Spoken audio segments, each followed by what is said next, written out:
Hey City Rev family, welcome to the City Rev Live podcast. If you found yourself here, we want to say welcome. Each week on this podcast, we feature content and conversations that help strengthen your relationship with God and others and equip you to make a difference right where you are. For this summer, we're doing a bit of a throwback series in which we're featuring conversations from previous podcast episodes. Now, we've condensed them a bit to give you just the very best from each of these episodes. We hope this conversation you're going to hear today encourages you in your personal growth and your unique faith journey.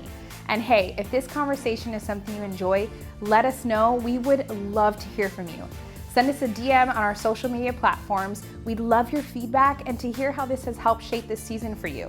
Enjoy this episode, and we'll talk soon, fam. Today, what we are going to be talking about, what we have been talking about, is this idea of rest and Sabbath. So what kind of brought this topic on? Yeah, so we've been going through in this teaching series, The Provider. We've been talking about Exodus 15 and 16. We've been talking a lot about manna. And I know sometimes as, you know, our heart is when we do a teaching series, we typically focus on one text, one part of the Bible. And it's just like, the Bible's so massive. Like, when are we ever as a church going to go back to Exodus 16? I don't know that, who knows, maybe a couple years. So while we're in it, there's so often when I'm preaching or whoever's preaching and we're going through a series and there's other stuff in there that we don't get to. And so sometimes what I love about this podcast is it gives us opportunity to, mine some of this other stuff out and talk about some of it that we might not be able to talk about in the series. And so we've been talking about how God provides, but specifically I wanted to just draw out some stuff in here that is so applicable, so helpful, so practical about the idea of rest, the idea of sabbatical, taking time off. And I really feel like that's something that is relevant right now in the quarantine. I think it's relevant all the time. I don't know that as a culture we tend to rest well.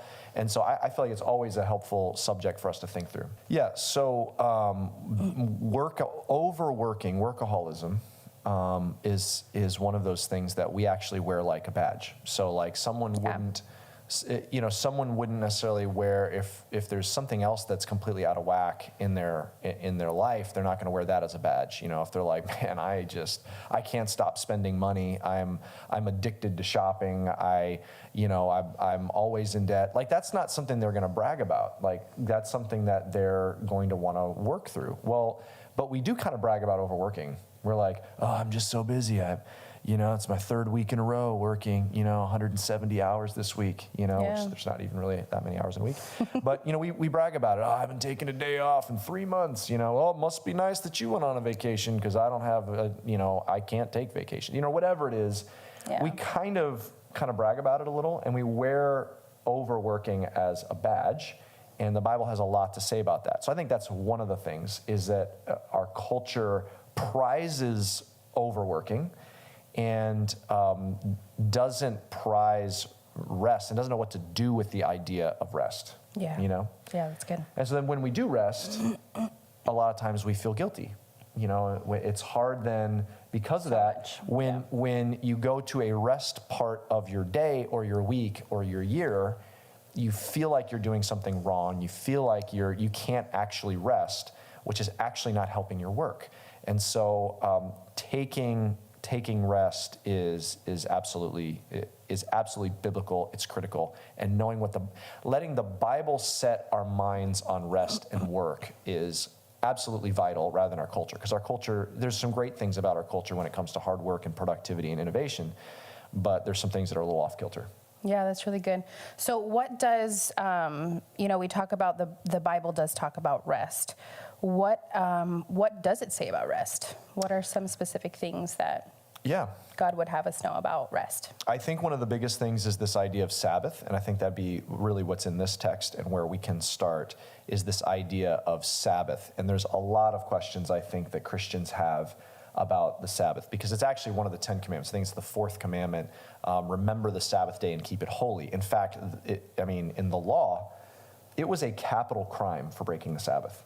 Like, you would be executed, which is I mean, that's like, whoa. Okay, Yeah, that's like crazy. that's a big deal. You would be, and there's actually an account of that in the Bible, honestly, in the book of Numbers. The Sabbath, keeping the Sabbath was a huge, huge deal. It was a capital crime to break the Sabbath.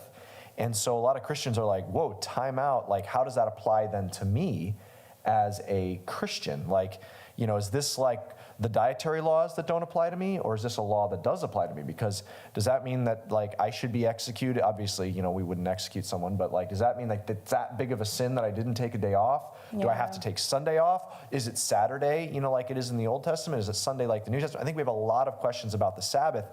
And part of it is it's wired into Genesis 1, the very first chapter. God works 6 days, rested the seventh.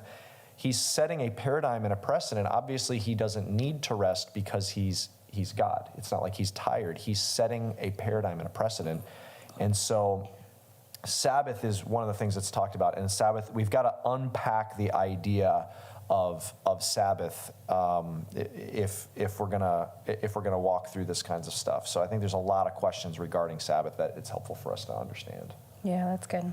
I think when one of the things that's so, I think, weird about what you just said was that God didn't need to take rest, but he purposely took rest, you know, and that was just to illustrate to us how our life pattern should work. Yeah, it literally is embedded into the fabric of creation. In other words, it starts off with the way the universe is designed to function is for periods of rest, work and rest. 6 days of work, and then he rested.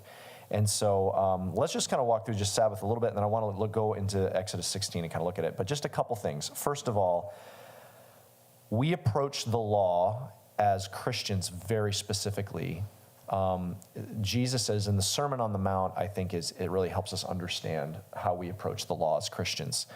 Jesus says, I did not come to change the law. So Jesus does not come and say, hey, the law was silly. I don't know why, you know, God was just, you know, we're going to loosen the law. He says, I am not here to loosen the law at all.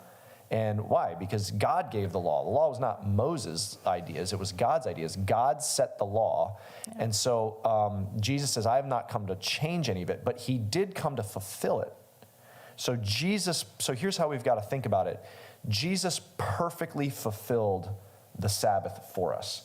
So we as Christians are not bound to the idea of the Sabbath law because Jesus perfectly fulfilled the Sabbath law for us. So we don't look at Sabbath from a legalistic perspective. We now look at it from a wisdom perspective. This is how God wired us and wired creation. And what Jesus says about Sabbath is he says, Sabbath was not, man was not made for the Sabbath. Sabbath was made for man. So in other words, it's not that the Sabbath is so important that God is wanting humans to kind of be like, to bend and force themselves to obey some law because the Sabbath is more important. No, because God knows how he wired humans to need a Sabbath, he's given us this law, which is a gift. All of the laws we should see as a gift to us. Psalm 119, at some point, if you're listening or watching, go back and read Psalm 119 and see how the psalmist describes all of God's laws. He says they're incredible. It's like honey. It's like, he says one of his descriptions, it's like the sweetness of honey. All of God's laws are a gift to you. He's saying don't have an idol because that will mess up your life. An idol, if you make something and worship it, it's not going to protect you. It can do nothing for you, so don't have that. Don't murder. Okay, that's not good. You know, that's going to destroy your life. Honor your parents, because if you don't, that's going to destroy your life. And by the way, if you don't honor your parents, you're setting a bad precedent for your kids who are watching how you honor your parents, and that's how they're going to treat you. These are all for us. The Sabbath is for us. So as Christians, Jesus fulfilled the law for us. We're in Christ. So now we use the Sabbath because we understand how he wired us. It is for us. And so what do we know about the Sabbath? Two things. We use the Sabbath as an opportunity to rest and as an opportunity to worship. So I just wanted to start with just kind of framing this idea of, as a Christian, how do I approach the Sabbath? And I think we don't approach it rigidly and legalistically because, for starters, Sabbath doesn't have to be on Sunday. Many people worship on Saturday. I mean, as a pastor, Sunday's the day I work the hardest. Yeah, that's true. You know, and as a church staff person, like weekends, if Sunday was my Sabbath, I would never have any rest. So my Sabbath is a different day of the week when I take off with my family and I set it aside for rest and for worship. So we don't approach it legalistically, but we do appreciate that God wired this for us, and we do honor it like that. Does that make sense? That does make sense. Yeah, that's good. I'm making all these mental notes. I'm like, man, this is really good. I feel like it's just such a timely, thing for us to be talking about, especially with this quarantine, because we are a culture that I think when we talk about rest and we think about when we're going to take rest, we do have so much guilt that is tied to that. Yeah. And I think in general we feel that way. And especially now during this time, it's like we're forced to not have options right now. Yeah. We're forced to be resting. And so we're forced into rest. Plus we have this weird, like, looming cloud of guilt. So it's encouraging to hear that it's not just like a suggestion that God gave, but it's like, this is another way that you can worship me. Yeah. Is by taking time to rest. And not just empty your mind, because I think that's another thing too, is we in our day and age, we think rest is kind of like an emptying of the mind, and just trying to get still. But really it's an act of worship. What are you meditating on? What are things that you're allowing, to come in and kind of refresh your soul, and things that you have to be reminded of? And that's all part of rest. Yeah. So that's really good. When we talk about worship, anything that we do can be turned into worship. So I remember I heard actually a seminary professor once was like, he was talking about this idea, and he said in the class, how many of you would feel comfortable mowing your lawns on a Sunday? And I'm like, and I raised my hand, and he like looked at me like, how dare you? How dare you want to mow your lawn on Sunday? And he was approaching it I very legalistically.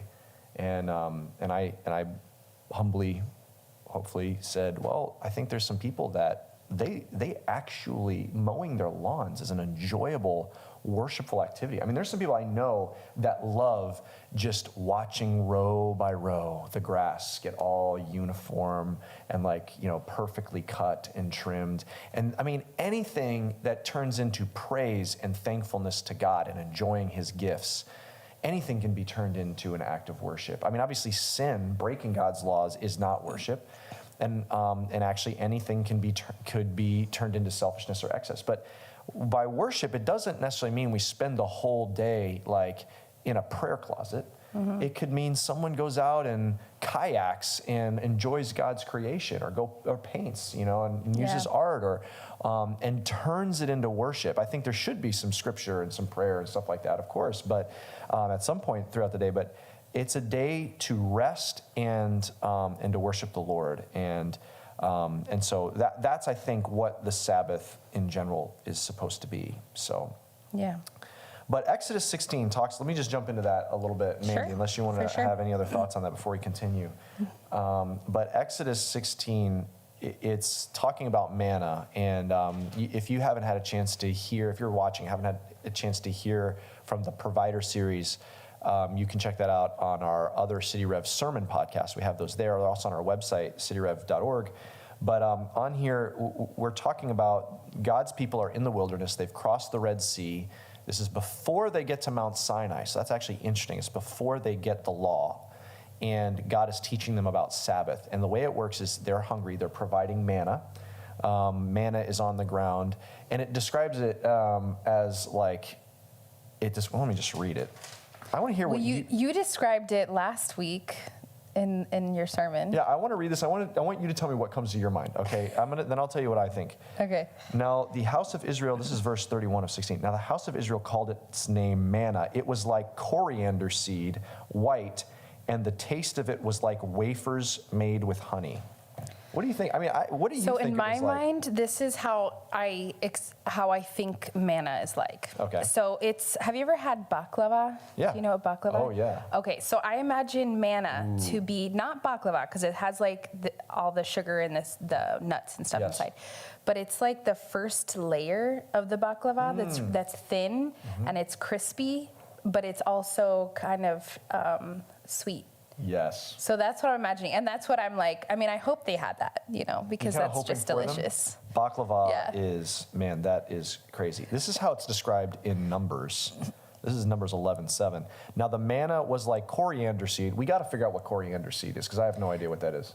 Does it say that it was Yeah, it grounded? does. It does. Coriander seed, and its appearance like that of bdellium. The people went about and gathered it and ground it in hand mills and beat it in mortars and boiled it in pots and made cakes of it. And the taste was like that, like the taste of cakes baked with oil. It didn't sound that sweet, actually. That one there? That one does not sound that See, sweet. to me, but it tastes like honey. To me, I picture, and I actually said this in this last sermon, I picture a really soft, warm croissant, like drizzled with, I think you're with dreaming. honey. That to me, that'd be amazing. I love croissants. Anyway, the manna. Speaking of croissants, yes, let's talk about rest and good things. Exactly. Just like croissants. Which can be, eating a good croissant with honey drizzled on it can be an act of worship. It totally No is. doubt. I thank Jesus every time that I have a croissant. So Thank him. It is. So anyway, he's laying this manna down. They're supposed to go out and gather it for 6 days, every day. And it says when the sun came out, it came down with the dew. When the sun came out and got hot, it melted, which is significant for this discussion we're going to have today. And then they're gathering it in for the day. And then on Friday, they gather twice as much so they can take the day off on Saturday. And on Saturday, it's not there, which all of that is miraculous. I mean, that means he's controlling the details of manna. And so what they do is they store some up the night before. They're supposed to store some up for the next day, and but the problem is when they do that any other night. So when they do that on Sunday, Monday, Tuesday, Wednesday, Thursday, if they store some to the next day, remember it says it stinks. It smells like rotting, and it's like got worms in it, and it just smells like it's rotting. I think it would smell like rotted meat. I think is the idea. It just smells terrible, and not just moldy bread. It's rotting. And so some of them the first time, they don't store some up on Friday night because they don't want their tent to smell bad. So they're expecting to go out the next day. And what they're not trusting in is they're not trusting in God's provision that Friday night uniquely, he's going to make the extra they stored up not stink. Does that make sense what I'm saying? Yeah, it does. So they're not trusting that God's going to provide. That is the first thing about rest I want to talk about. Rest is a trust step. It's faith. Because we often don't rest, we don't take a day off because we are not trusting that the world can go on without us. And so the idea of taking our phone, or even like, and I'm not talking just the day off, but I'm talking like when you get home from work and it's time to spend with your family, or setting it aside to go spend time with God. Like sometimes I'll go on a prayer walk and I'll leave my phone at home. And at first I'm like, wait, but what if? And I'm like, there's literally nothing. I have those same thoughts, yeah. Yeah, that is this big of a deal that for the next however long, 30 minutes, 45 minutes, I'll be fine. The world will be fine. Yeah. The world doesn't need me to stay connected. The world needs God to stay connected, and he is. But we don't rest often because we're not trusting God. And sometimes we have what we're trying to accomplish, and overworking and not taking rest is not trusting that it's safely in God's hands to provide. So we overwork, that's not God's plan, we don't rest, and it's a lack of faith in God's provision. For me, I know I'm such a list person, which is funny because a lot of creatives are not list people. I'm not that. I'm creative, but I'm also a list person, And so I have to have everything there. I have to be able to like visually see that I've checked things off. And I'm sitting there and thinking of the things I have to do the next day. Yeah. And I think sometimes instead of writing those things down, what has been helpful for me and what's been worshipful for me is to say, okay, God, I'm not going to open my phone back up. I'm not going to write this thing down. I'm like, I am going to let me sit with that idea. I'm going to force myself to rest. And tomorrow, I trust that you'll help me to remember those things. Yeah. And I know it sounds a little woo-woo. It sounds like, and then the Lord will speak to me, at 8 o'clock in the morning when I wake up. But for me, that's an act of worship because I have found myself at midnight making lists, and then I'll be half asleep and I'll remember something else, and I'll wake up out of my rest and I'll write something down. No, I think that doesn't sound woo-woo, was it? Yeah, woo-woo? like very mystical and. See, you're teaching me cool words now, I told you I'm cool. Okay. What was that word you said earlier? Tutelage. Tutelage. Like a tutor. Like someone being tutored, that's. It sounds like a dad that wears khakis, and he's like. I am a dad. Like, I don't know. Has a braided belt. I don't want to offend anybody. Actually, like if they belts love are the word coming back in, by the tutelage, way. but it just feels like somebody's like, you're such a great tutelage. Like, I don't even know how to use that word, Robey. It's a tutor, and you're under their tutelage. So it's not a noun. It's not a person. It is a noun, but it's a tutor tutors We're a so pupil, off topic right now. And the pupil is under that tutor's tutelage. That's how that works. And it's a very hip word. It's okay. You don't have to continue. I'm not going to use it ever. So I think. But thank you for that. I think it is not woo-woo what you're saying. I think that it is. It's what you're saying is. It's like you're releasing it's risky for you. So when you're saying like not putting it on the list, you're surrendering control. Surrendering our rhythm, there is a biblical rhythm of working and resting. And so it's an act of faith that God will provide. And you see that in this text because they have to trust that they store up enough manna for the next day and it's not going to rot and stink. They have to trust that it's in God's hand. And every single Friday when they gather double the amount on Friday of manna for the next day, Saturday, when they rest, they have to trust that God is going to preserve it. And when we stop and rest, you're having to trust that God's going to preserve your list. Yeah. Some people have to trust that God's going to preserve the fire station when they drive away, the police station, that their classroom, their students, their business, their branch, their department. They've got to. It's an act of faith. On the flip side, then if it's an act of faith, it's also an act of humility. And I think God designed for us to need to rest. And I'm talking like He designed us to need sleep. If you don't sleep, literally you eventually die. And so He's designed us to need to go unconscious, lay in the most vulnerable position where we have no control, like someone could sneak into our room or whatever. And, not to give someone who's watching nightmares, but like we go into this most vulnerable position every single day at night when we go to sleep. He is designed for us to need sleep and rest, and as a reminder that He doesn't sleep, but we do. So rest is an act of humility. It reminds me that I am not infinite.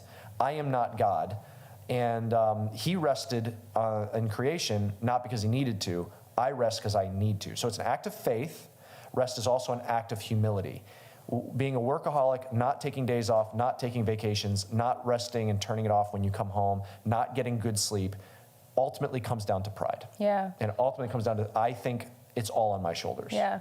One thing that we say around here, and I know because I've heard some of our leadership say this, like saying that you haven't taken your time off and saying that you haven't taken your vacation is not a badge. Like you don't get a badge for that. Right. Like if anything, according to everything we're talking about, if you are not taking that time to rest, if you're not taking that time to worship God in that way, it seems like you have your priorities off. Right. And you're actually not leaning on God, and you're actually not functioning to full capacity, Absolutely. And so, a lot of times our church doesn't know how hard we work on our staff culture, but we work very hard on our staff culture. And we talk a lot about this. Our team runs very hard. One of our values is hustle.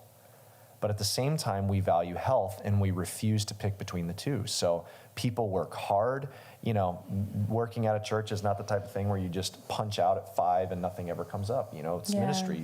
There's events to plan, there's people to minister to, and it's the best possible job and best possible thing I think you can do is working in a church. But we run hard. So we run hard, but we also make sure we rest, and we really hold people accountable to taking vacation, taking time off, taking sabbaticals, taking that kind of thing, because we run hard and we rest hard, so to speak.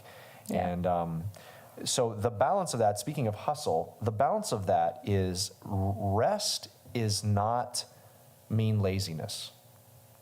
And I think that's an important balance, because there's some people that their struggle is going to be workaholism, and there's some people where their struggle is going to be laziness or apathy. And God promotes both of them.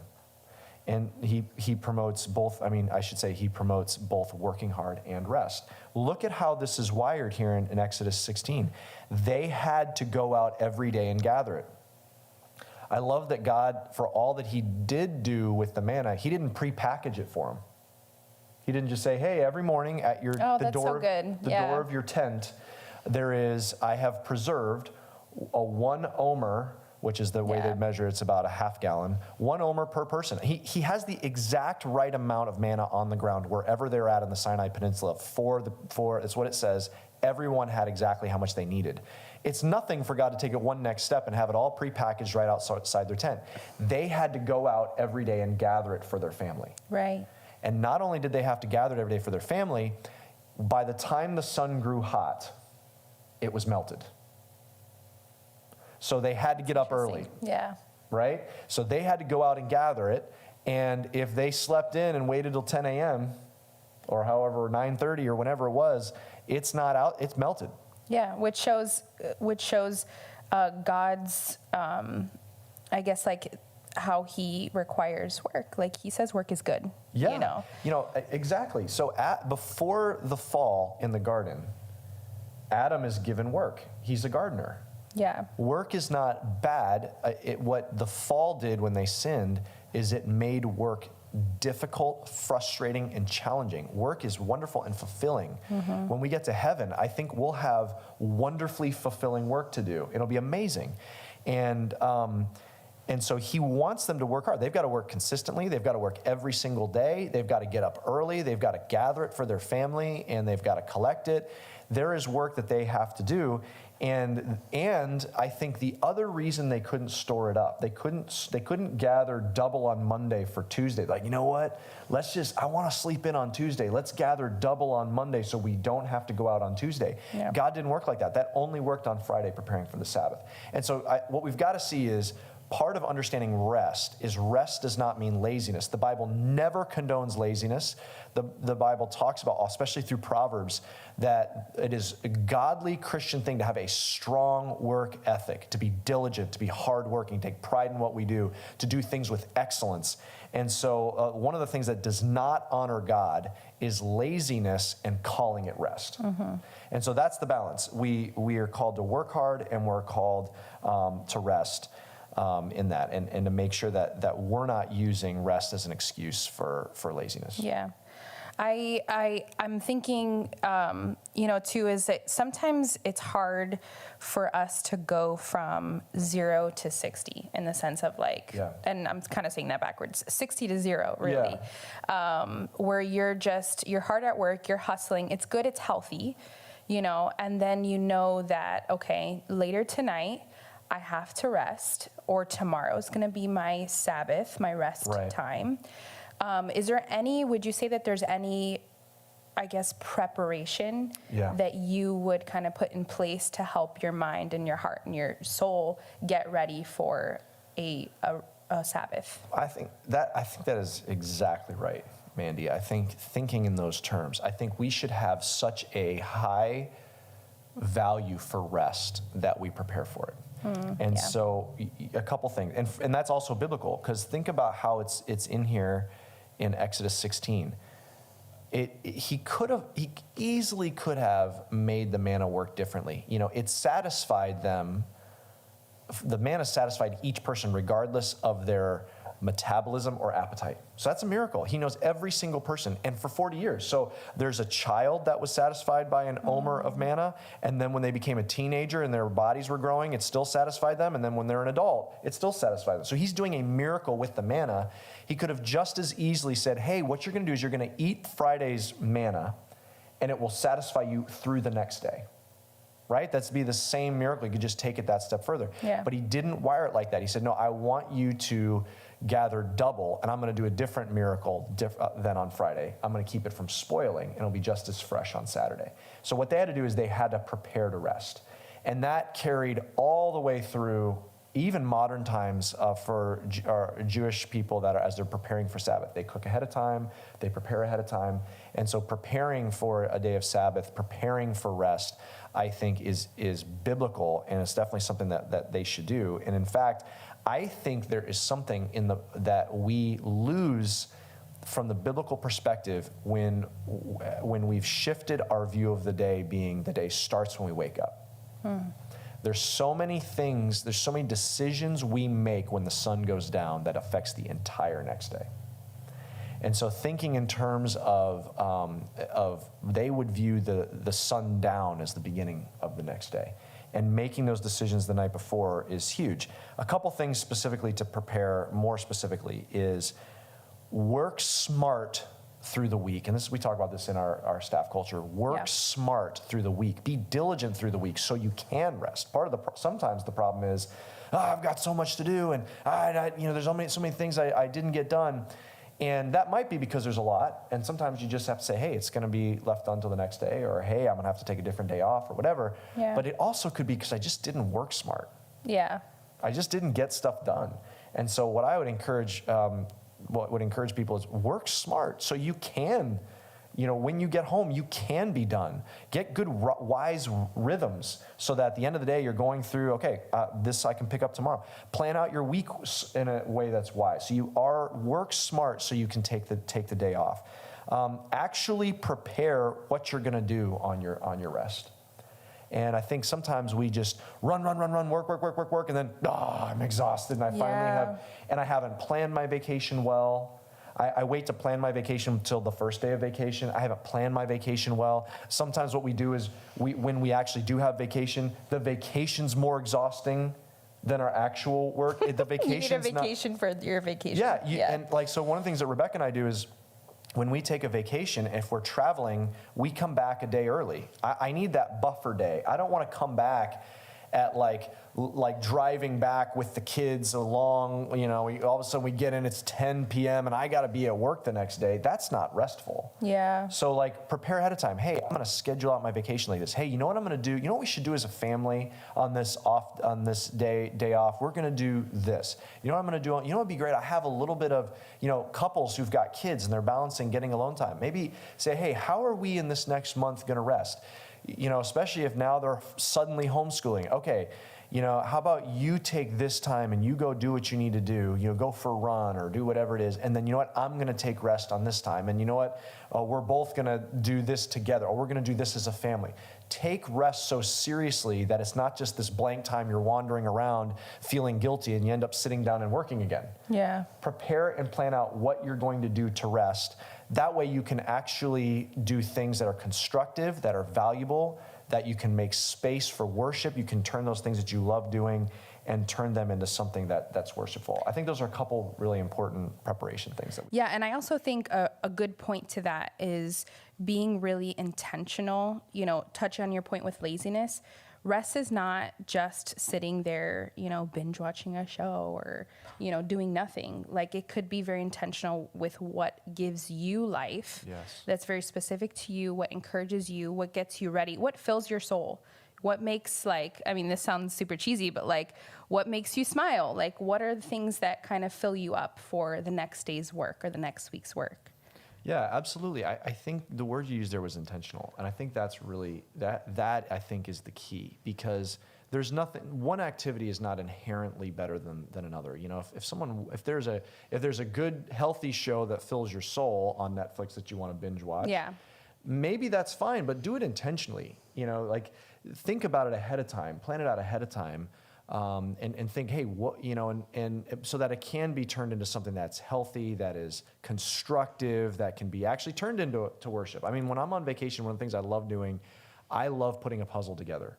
And while I'm sitting there in my khakis as a dad, using words like tutelage, I put puzzles together. And honestly, I love, Rebecca and I would talk about, like, why is this is just so restorative. Why? Because there's so much of life that you don't see, hey, this piece fit, and then that piece fit, and that was accomplished. So one activity is not necessarily better than the other, but being intentional about it. The last thing I'll say is, I think part of preparation is setting boundaries. And I think in order to rest, whether it is at night, whether it is on your day off, whether it is for vacation, set those boundaries. Set the boundaries personally, set the boundaries professionally. In other words, set the boundary for yourself. Say, hey, I am going to when I get home, take my phone. I'm going to put it somewhere where I'm not just seeing it and going, and checking it every 10, 15 minutes. Put it away so that you can, and if you're like, hey, I've got one of those jobs, I need to be reachable.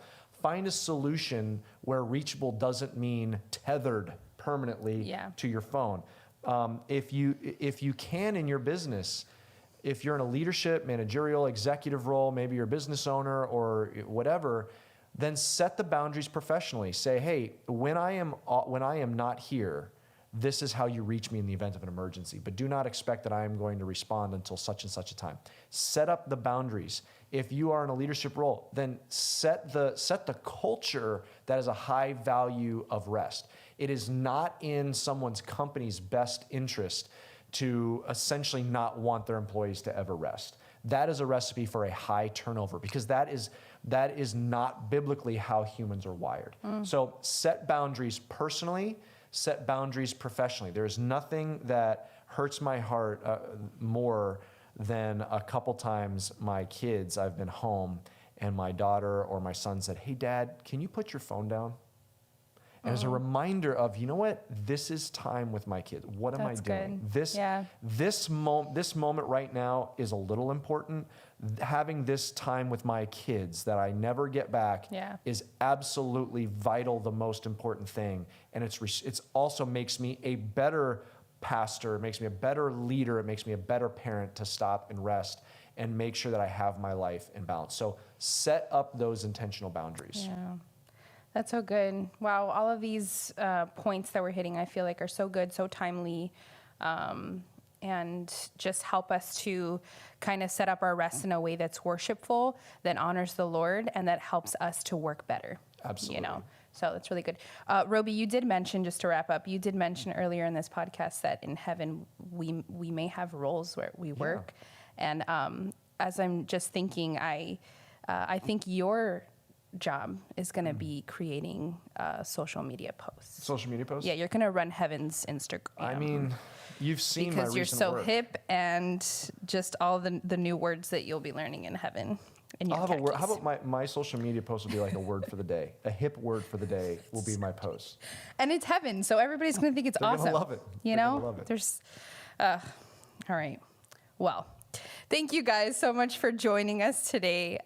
We hope to see you next time. Thank you for joining us on City Rev Life. You can subscribe to this podcast, rate and review wherever you're listening to this. And we love it when you share it with your friends on social media. For more videos and content, go ahead and check us out at cityrev.org/podcast or download our City Rev Church app. Have a great day.